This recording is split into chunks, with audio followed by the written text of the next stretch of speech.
Listen, I support our players speaking out on issues that they think need to be changed. But, like, do you? We, the National Football League, believe Black Lives Matter. Roger, come on, man.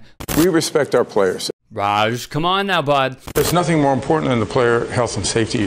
Boy, he really thinks we just don't pay attention. Lawsuit claiming the NFL uses race as a factor in determining which former players are compensated for suffering head injuries. Collins representatives came out in early October, and we've moved on here. Throughout history, football has evolved. It has become safer and safer again.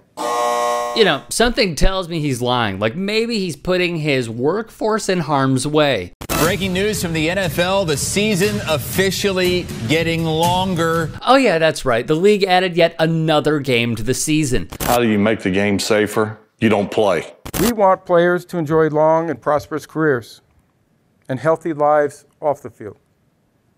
So we focus relentlessly on player health and safety. This is what a highly paid, highly trained PR machine in full motion looks like. In short, the NFL said teams will play one additional regular season game and one fewer preseason game beginning with the 2021 season. New Orleans Saints running back Alvin Kamara made his feelings known on the issue. This occurred because the league argued for an 18-game season. The players' union objected, leaving the final deal reaching a 17-game season for owners, while the players get 48% of the game's revenue, potentially hitting 48.5%. Cardinals chairman Michael Bidwell said the expansion of the NFL season would not impact the health and safety of the players. Of note, Bidwell said players should shut up and play when in the confines of a football field, while simultaneously using his position in sports to rally for then Supreme Court nominee and drunk uncle Brett Kavanaugh. I can say in no uncertain terms that this is our biggest challenge.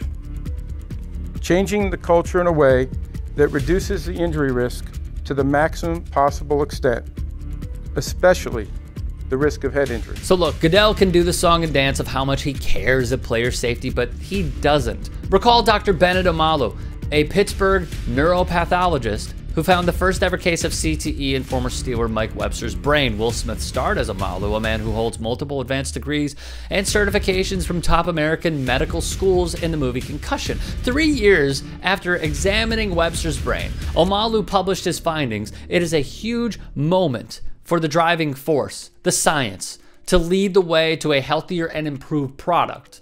That would be this man, Elliot Pellman, who, surprise, worked for the Jets, who served as Roger Goodell's water carrier running point to deny links between head trauma and CTE. When the NFL held a concussion summit in 2007, inviting most of the prominent scientists who had been fighting the NFL on concussions to present their work, they left out a major name, that being Dr. Omalu. Julian Bales presented his research. Bales even said, a la Colin Kaepernick, that the league were trying to blackball Omalu, lock him out, marginalize him. He was the whistleblower. The key issue for us is how we use this new understanding to make the game even safer and more exciting in the future. But it wasn't just Dr. Omalu the NFL tried to silence. Dr. Ann McKee was yet another in a long line of denial. At a conference in New York, McKee, speaking with PBS, recalled this. They kept interrupting and saying, well, see, you don't have, they had a lot of preconceptions about what they thought trauma did to the brain.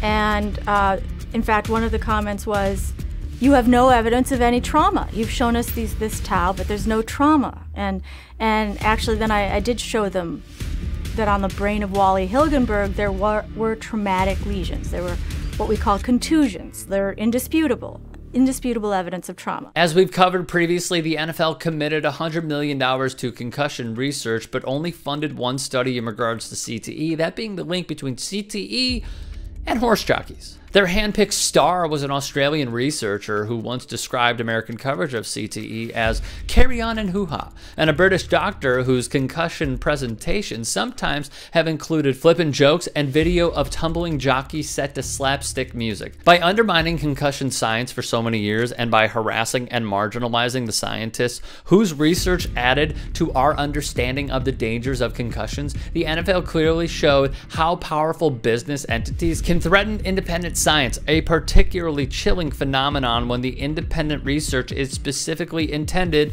to protect lives. It is a continued pattern for the NFL that they will not ease up on. With the addition of the 17th game, they are singing the tunes of Devin the Dude, the almighty dollar, and showing once and for all these public mentions of player safety mean jack.